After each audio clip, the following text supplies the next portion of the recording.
곧 예배가 시작됩니다. 온라인으로 하나님께 드리는 예배에 정성을 다해 임해 주시기 바랍니다. 온 가족이 함께 모여 거룩하게 예배를 드립니다. 부모가 아이들의 훌륭한 영적 교사 역할을 하시길 바랍니다. 단정한 복장으로 예배를 드립니다. 성경책을 지참합니다. 예배 10분 전부터 예배 준비를 완료하고 기도합니다. 올바른 자세로 모든 순서에 정성을 다해 참여합니다. 핸드폰보다는 TV나 컴퓨터 모니터로 예배를 드립니다. 예배에 집중하여 하나님의 은혜를 기대합니다. 헌금은 정성껏 준비해서 우편으로 보내시거나 직접 교회 사무실 헌금함에 봉헌합니다.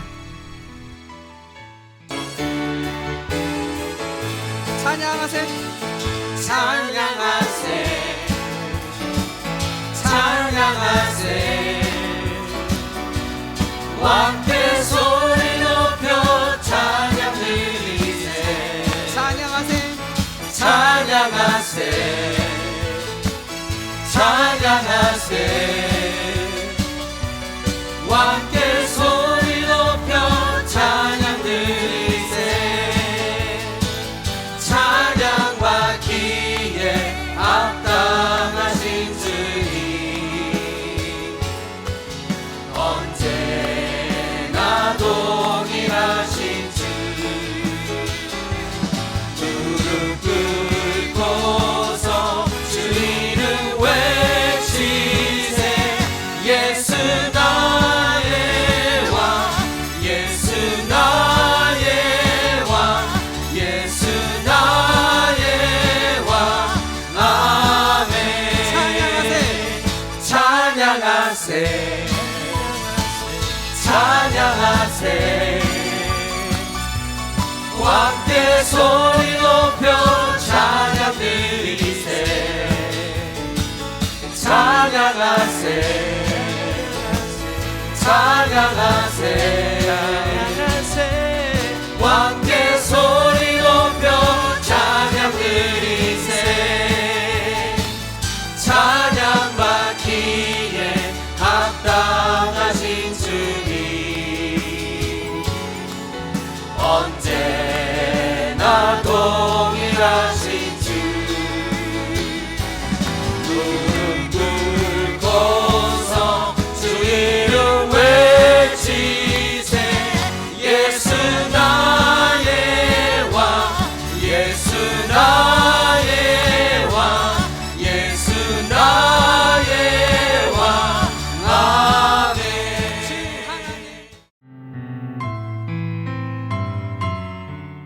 사랑과 은혜가 충만하신 아버지 하나님, 오늘도 저희에게 새 날을 허락하여 주시고 각자의 처소에서 예배와 기도로 하루를 열 수 있게 인도하여 주셔서 감사드립니다. 주님께서 주신 매 순간순간을 예배자로 살아가기를 간절히 원하오니 이 새벽 시간 저희가 드리는 예배와 기도를 받아주시고 임재하여 주시고 함께하여 주시옵소서. 사랑하는 아버지 하나님, 요즘 저희가 코로나 바이러스로 인해 이전에는 경험해보지 못한 일들을 저희 삶 속에서 겪고 있습니다. 많이 불편하고 당황스럽고 왜 이러한 어려운 과정을 저희에게 주셨는지 아버지께 원망할 때가 있곤 했습니다. 하지만 이 시간도 아버지의 계획하심에 있음을 인정하고 저희의 어리석음과 교만한 모습을 회개하고 저희들 각자에게는 아버지 하나님을 더욱더 만나고 아버지께 더욱더 무릎 꿇고 겸손하게 나아가는 저희들이 되게 하여 주시옵소서. 아버지, 특별히 이번 코로나 팬데믹으로 인해 아버지의 나라가, 아버지의 백성이, 그리고 교회가 지탄의 대상이 되지 않게 하여 주시고 아버지의 나라가 이 땅에 바로 세워지기를 간절히 구합니다. 저희의 편안함과 안위를 먼저 구하기보단 교회가 바로 서게 하여 주시고 어려움에 처한 이웃들을 돌아보는 계기가 되게 하여 주세요. 아직 백신 보급이 원활하지 않은 저희 고국 대한민국과 백신 보급의 사각지대에 있는 곳에도 아버지께서 함께하여서 주셔서 원활한 보급과 치료를 경험하게 하여 주시고 이로 인해 예전처럼 세계 모든 곳에서 아버지께 예배드림과 복음 전파가 방해받지 않게 하여 주시옵기를 간절히 바랍니다. 사랑하는 아버지 하나님, 저희에게 한우준 목사님을 보내주심에 정말 감사드립니다.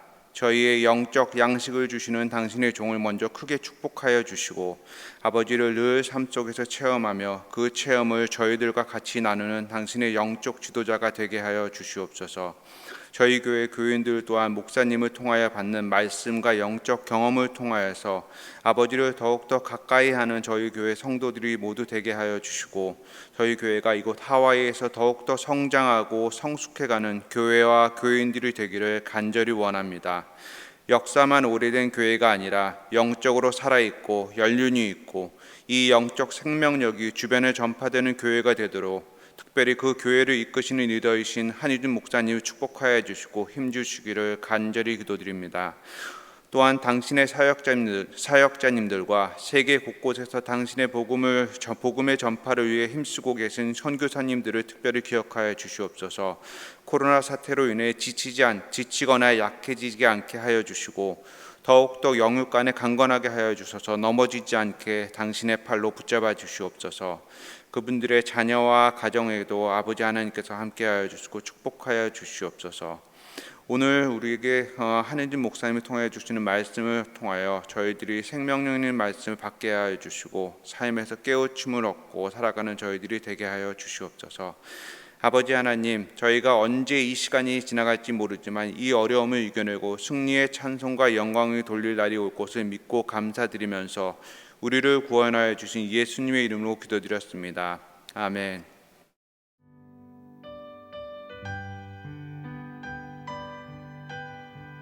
오늘 우리에게 주시는 하나님의 말씀은 출애굽기 7장 14절부터 25절입니다. 함께 봉독하시겠습니다.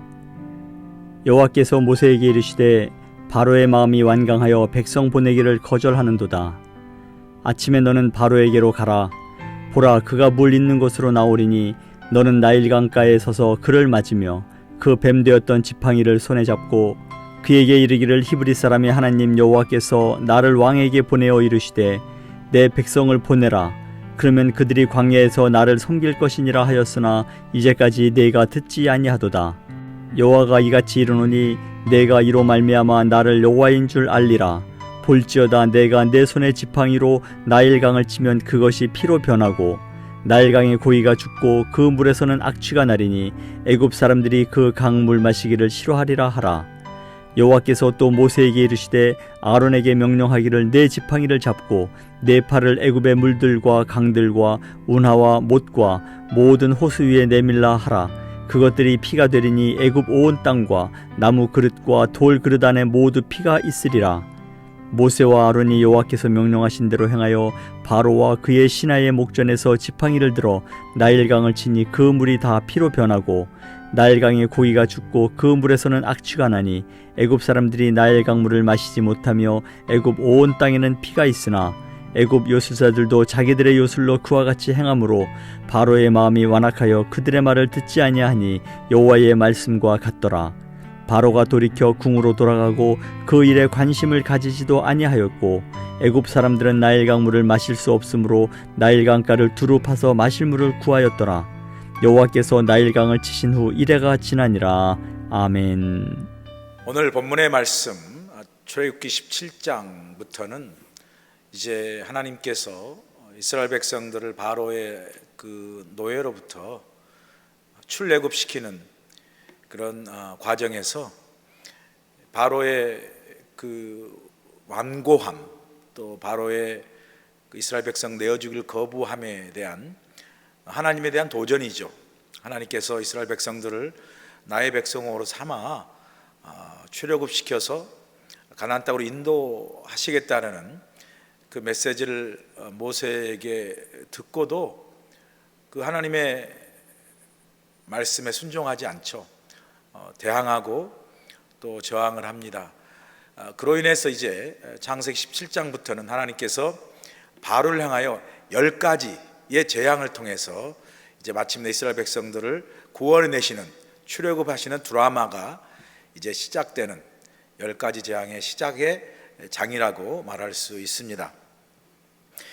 오늘 이제 우리가 읽은 본문에서 하나님의 구원의 드라마의 도구로 사용되어지는 10가지 재앙 중에 첫 번째 재앙인 이 피의 재앙이 이제 바로와 그 애굽 온 땅에 임하게 되는 것을 보게 됩니다.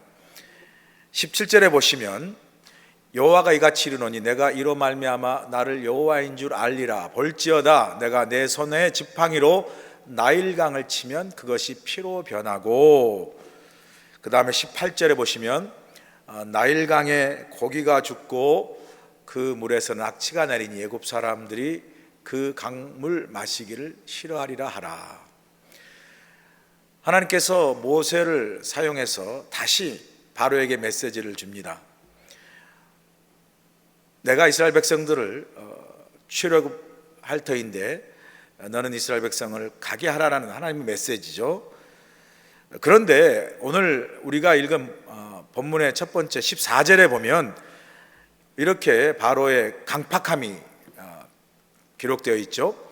여호와께서 모세에게 이르시되 바로의 마음이 완강하여 백성 보내기를 거절하는도다. 하나님의 명령에 불순종하고 하나님의 구원의 드라마에 바로가 감히 도전을 하는 겁니다. 그 바로의 강팍함과 바로의 도전에 대해서 하나님께서 10가지 재앙을 시작하는데, 말씀드린 대로 오늘이 이 본문이 첫 번째 피의 재앙이죠. 나일강의 온 강물, 그것을 모세가 든 지팡이로 치면 나일강 전체가 피로 물든다는 거죠.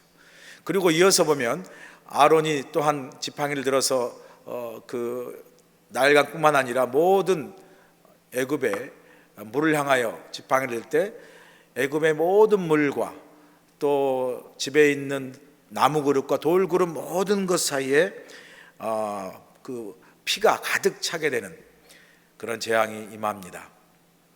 자, 우리가 여기서 질문하게 되는 것은 왜 하나님께서 10가지 재앙 중에 피의 재앙을 제일 먼저 시작하셨을까?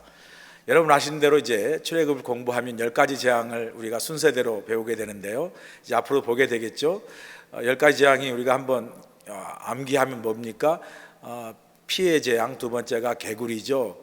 그 다음에 그 몸에 있는 그 간지럽게 하는 그 다음에 파리의 재앙 네 번째, 그 다음에 이제 다섯 번째가 그 악질이죠, 전염병이죠.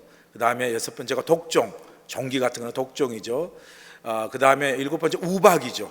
우박의 그 재앙이고, 여덟 번째가 이제 메뚜기의 재앙이 임하고요. 아홉 번째가 온 이스라엘 그 애굽의 땅에 흑암이 임하는 그러한 재앙이 임하고요. 마지막 재앙이 바로 애굽 땅에 온 장자를 죽이는 장자의 죽음이 임하는 10가지 재앙이 임하는 그런 드라마가 시작이 되는데, 자, 우리의 질문은 왜 첫 번째의 그 재앙이 피의 재앙일까? 그냥 뭐 지나갈 수 있지만요, 조금 생각해 보면 첫 번째를 하나님께서 피의 재앙으로 삼으신 아주 중요한 메시지가 있다라는 생각을 하게 됩니다.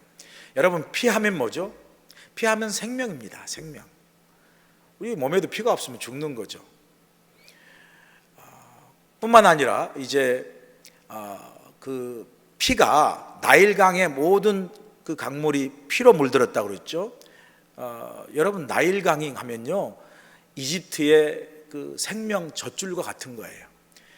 나일강을 통해서 그 봄과 여름 그때에 그 범람하는 나일강의 강물이 그 델타라고 그러죠. 삼각줄을 이루어서 그 나일강 주변에 그 모든 땅들이 옥토로 바뀌어서 나일강이 정말 그 이집트를 그 전체 제국을 살리는 곡식과 모든 곡창을 이뤄내는 그런 생명줄과 같은 거죠. 그 나일강은 그 이집트의 생명의 그 젖줄이죠. 그 나일강을 피로 물들었다는 거죠. 그러니까 피와 나일강은 동일한 공통점이 바로 생명이라는 개념이죠. 뿐만 아니라 이 재앙을 바로에게 임하게 한 거죠. 바로는 어떤 사람입니까? 이집트 사람들이 바로는 그냥 왕이 아니죠. 페로 그러지고요. 그 태양신이라는 거죠. 정말 그 신으로 섬겼습니다. 태양은 생명과도 같은 거죠. 빛이 없으면 다 죽잖아요. 이 다 생명과 다 관련돼. 그래서 바로를 신처럼 숭배했고요. 그 다음에 이 나일강을 그 하피라는 이름을 붙여서 신처럼 숭배해서 나일강이 범람할 때마다 제물을 바쳐서 그 나일강을 신격화했던 거죠. 우상화한 거죠. 자, 이 바로와 이집트를 향해서 나일강을 피로 물들게 함으로 하나님께서 첫 번째 재앙을 통해서 메시지가 뭐죠? 생명의 주권자는 하나님이시라는 거죠. 바로가 태양처럼 마치 그 이집트의 신으로 이집트 사람들에게 생명을 주고, 나일강이 또한 하피라는 신의 이름으로 그 강, 물이 생명이니까요. 그 나일강을 통해서 이집트 모든 사람 먹여 살리는 그런 신으로 생명으로 여기는 그러한 그 바로와 그 이집트를 향해서, 나일강을 향해서 하나님께서 그 모든 걸 피로 물들게 하심으로 하나님이 모든 생명을 주관하시고 다스리는 주권자이심을 하나님이 제일 먼저 이 10가지 재앙을 통해서 선포하고 있는 거죠.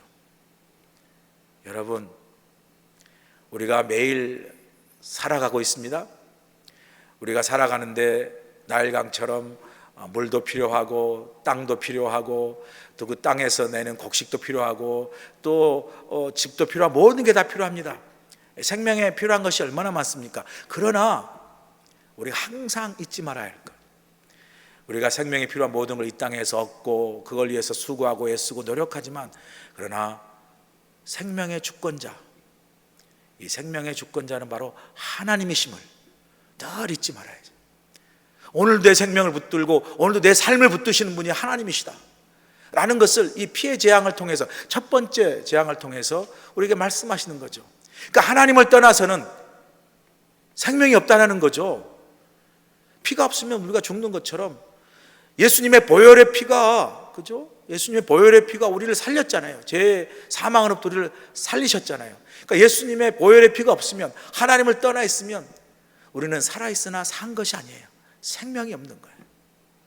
그런데 우리가 이렇게 예수 그리스도를 나의 구주로 믿고 부활하신 주님이 나의 하나님이 되셔서 오늘도 나와 함께 계시고 나에게 은혜를 베푸시고 하나님의 자녀가 되신 그 놀라운 축복을 주심으로 우리가 살아서도 이 땅에서도 하나님 때문에 진정으로 사는 생명력을 경험하고 살 뿐만 아니라 죽어서도 영생을, 영원한 생명을 선물로 받는, 그래서요 우리 기독교는, 이 복음은요 생명의 종교예요. 생명의 종교. 사람을 살리고 죽은 자도 살리고 영원히 사는 생명을 주는 종교.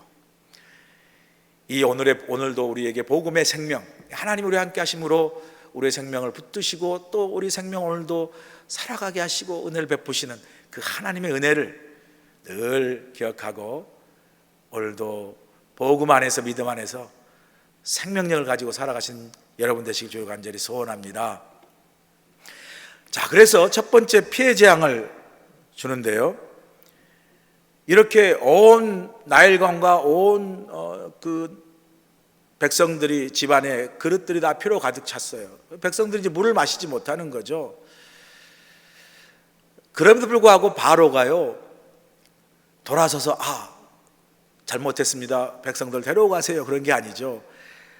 바로가 그렇게 온 나일강이 피가 물들이고 그 다음에 그 피로 물든 그 강이나 그릇 속에 담긴 피 때문에 심한 악취가 온 땅에 가득함에도 불구하고 그 완고하고 강팍한 마음이 바뀌지가 않아요. 22절 보니까 오히려 그러한 일을 보고도 바로가 어떻게 하냐면요, 우리도 할 수 있어, 우리 요술사들도, 우리 이집트 요술사들도 할 수 있어 라고 오히려 그 요술사들을 시켜서 일을 하는 거 보죠. 22절 보세요. 애굽의 요술사들도 자기들의 요술로 그와 같이 행함으로 바로의 마음이 완악하여 그들의 말을 듣지 아니하니 여호와의 말씀과 같더라. 하나님의 능력을 보고도 하나님이시구나 과연, 그러고 보내는 것이 아니라 자기 이집트 요술사들을 불러서도 우리도 물을 피로 바꿀 수 있다라고 요술로 행하게 해요. 그러면서 하나님의 그 명령에 불순종한 마음이 더 강팍해졌다라고 이야기합니다. 여기 보면 애굽의 요술사들도 기적을 베풀어요. 흉내를 냅니다. 하나님이 모세를 향해서 그 지팡이를 통하여 하나님의 능력으로 나일강의 모든 물을 피로 바뀌는 그러한 그 하나님의 능력을 애굽의 요술사들도 흉내를 냅니다. 물로 피로 바꿔요. 그런데 여러분, 애굽 요술사들의 그 능력은요, 하나님의 능력 앞에 아무것도 아니죠. 여러분 보세요. 이 17절 앞에 하나님께서 이제 앞장에 보면 하나님께서 모세를 통해서 바로에게 10가지 재앙에 앞서 지팡이의 그 능력을 통해서 바로에게 메시지를 던지죠. 모세가 바로 앞에 가서 아론이랑 지팡이를 던지니까 그 지팡이가 뱀이 돼요. 이런 능력을 보이면서 하나님이 우리 백성을 내보내라 할 때 보내해 주세요라고 그 요구를 하는데도 똑같이 바로 왕이 애굽의 요술사들을 불러서 지팡이를 던져서 뱀이 되게 합니다. 애굽의 요술사도 흉내를 냅니다. 흉내를 내요. 그런데 어떻게 되죠? 바로 이 17장 서두에 보면 그 애굽 요술사들이 던진 지팡이에 된 뱀을 모세가 던진 그 지팡이로 변하여 된 뱀이 애굽 그 요술사들이 지팡이로 만든 뱀들을 다 삼켜버리죠. 다 먹어버려요. 뭐죠? 하나님의 능력 앞에 그 애굽의 요술사들의 그 하나님의 능력을 흉내내는 것, 능력이 없다라는 거죠. 아무것도 아니라는 거죠. 하나님이 삼켜버리잖아요. 여러분, 우리가 믿는 이 복음, 믿음, 이건요 인간의 능력이나 어떤 인간의 어떤 가지고 있는 어떤 수단으로 마치 요술과 같은 게 아니죠. 믿음은 하나님의 능력이에요. 복음은 예수 그리스도의 십자가의 능력입니다. 세상에 그 어떤 것도 믿음의 능력, 복음의 능력을 이길 수 있는 게 없어요. 그래서 여러분, 우리가 하나님 앞에 믿음으로 신앙생활하고 우리가 복음을 안에서 예수 그리스도를 믿는 그 믿음 생활은요 흉내내는 거 아니죠. 내가 고백하는 믿음과 복음은요 그 믿음과 그 복음으로 내 안에 하나님의 능력이 역사하는 거예요. 하나님의 능력이. 우리가 성경에도 사도 바울이 경건의 모양은 있으나 경건의 능력은 없다 말씀한 거잖아요. 교회를 다니고 주일날 왔다 갔다 하고 직분을 가지고 그런 것 자체가 능력이 아니라 내 안에 저는 그리스도의 살아계신 하나님의 아들입니다라고 고백하는 이 믿음, 그리고 예수 그리스도를 나의 구주로 고백하는 이 십자가의 복음을 예수 그리스도를 믿고 영접하고 그리고 그 고백하는 믿음 속에 하나님의 능력, 복음의 능력이 역사한다는 거죠. 그래서 우리는요 흉내내는 믿음으로는 세상을 이길 수 없어요. 흉내내는 믿음으로 세상 사람들을 이길 수 없어요. 우리는요 우리 안에 살아있는 믿음, 살아있는 복음의 능력으로, 하나님의 능력으로 세상 사람들을 이기고 또 세상 사람들의 영혼을 하나님께로 인도하고 또 세상의 여러 그 복음을 도전하는 세상의 그 힘 앞에 이 하나님의 능력인 복음의 능력으로 우리가 승리할 수 있는 거죠. 예수님께서 우리에게 말씀, 세상을 이기면 이것이니 너희의 믿음이라. 왜? 하나님의 능력이니까. 왕자와 거지라는 막 트웨인의 작품이 있죠. 에드워드 육세라는 왕자가 이제 탐이라는 거지하고 같은 날 같은 때에 떼어나가지고 얼굴 모습 비슷하죠. 어느 날 make a long story short 하면 그냥 바꾸기로 하죠. 그래서 왕자가 거지가 되고 거지가 왕자가 됩니다. 그러다 보니까 정말 옷을 바꿔버리고 그래 버리니까 진짜 왕자가 거지가 돼버리고요, 거지가 왕자처럼 궁에서 대우받는 거죠. 그렇게 되다가 정말 이제 거지가 왕이 되고 왕자가 거지가 될 판이죠. 그런데 아버지 그 헨리 8세가 죽고 이제 그 거지가 된 왕자가 왕이 돼야 되는데 그 에드워드 6세가 되는 거죠, 영국에. 그런데 거지가 돼버렸잖아요. 그리고 이제 거지였던 탐이 왕이 될 판이에요. 근데 결국은 다시 제자리로 돌아오게 되죠. 왜죠? 그 대관식에 왕의 옥새가 어디가 있는지, 왕의 옷을 입고 또 왕자처럼 행동하고 또 얼굴 비슷해가지고 구분 못할 정도로 정말 모든 것이 다 비슷해가지고 진짜 거지인 톰이 왕자인 것처럼 보이고 왕자가 거지가 돼버렸으니까요. 그래서 톰이 왕이 될 수 있는 그런 상황에서 결정적으로 왕의 옥새가 어디 있는지, 그거를 대관식의 거지였던 에드워드 6세가 내가 왕자, 진짜 왕자다, 내가 왕이다라고 이야기하며 옥새에 있는 위치를 가르쳐 주었을 때, 그때서야 왕자와 거지가 바뀐 줄 알고 모든 게 제자리가 돌아가죠. 에드워드 6세가 왕이 오르고 이제 톰도 뭐 친구처럼 해서 바뀐 거니까요, 나중에 좋은 자리를 주면서 제자리에 돌아가게 되는 거죠. 여러분, 아무리 흉내 내도요, 거지는 거지고 왕자는 왕자인 것처럼 믿음은 흉내 내는 것이 아니죠. 애굽의 요술사들이 하나님의 능력을 흉내 낼 수 있어요. 그러나 그건 하나님의 능력이 아니죠. 하나님의 능력을 이길 수가 없어요.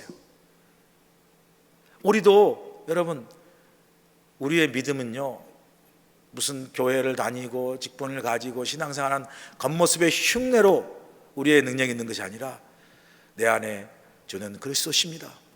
하나님 오늘도 내 안에 살아계십니다. 내가 주님을 믿습니다. 라는 이 믿음의 진정한 고백, 진정한 예수 그리스도를 나의 구주로 믿는 이 복음, 이게 바로 하나님의 능력이고 구원을 주신 하나님의 능력이고 세상을 이기게 하는 하나님의 능력, 복음의 능력, 믿음의 능력인 줄로 믿습니다.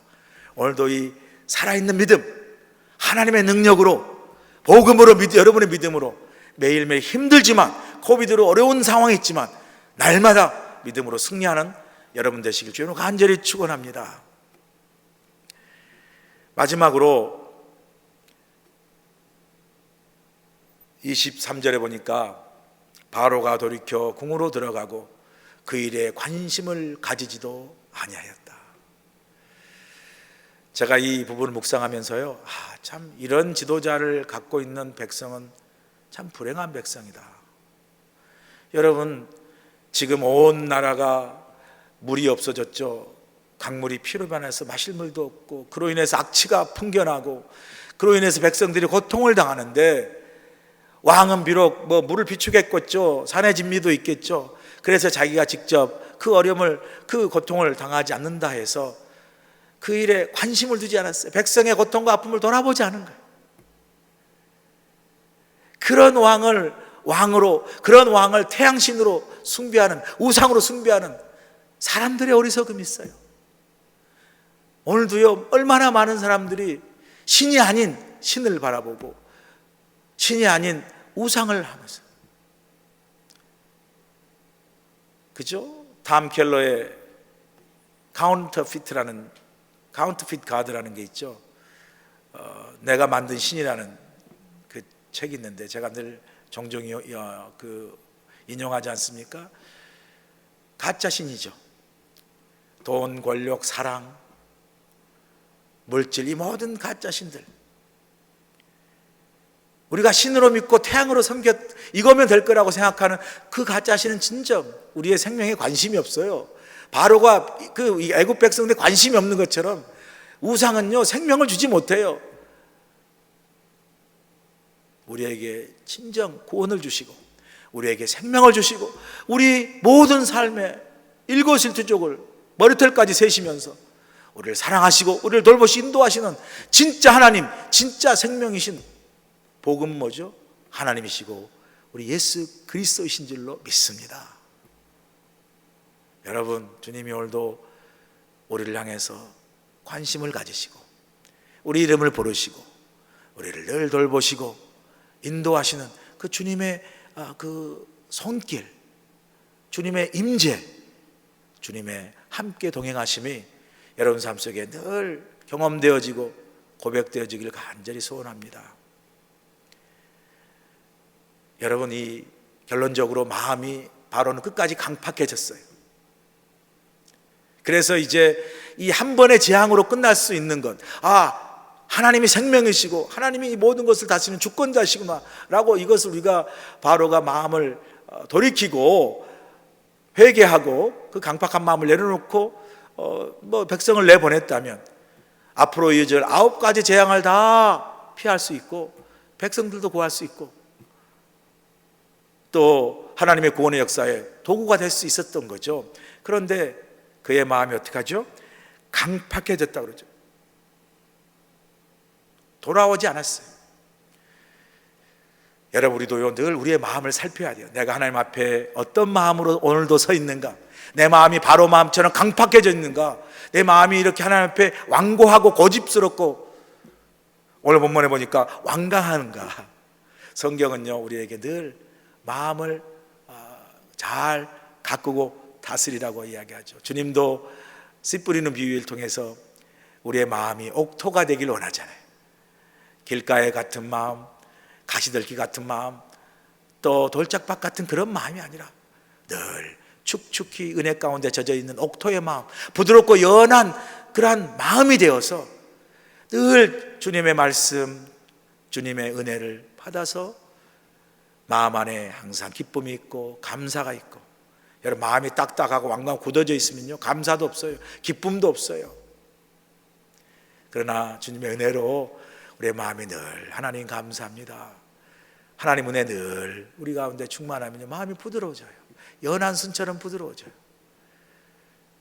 늘 우리가 하나님 앞에 우리의 마음이 옥토처럼 부드럽고 순전해서 주님이 주신 말씀과 은혜 가운데 늘 주님과 동행하며 복음의 능력으로, 믿음의 능력으로 오늘도 승리하시는 여러분 모두가 되시길 주님으로 간절히 축원합니다.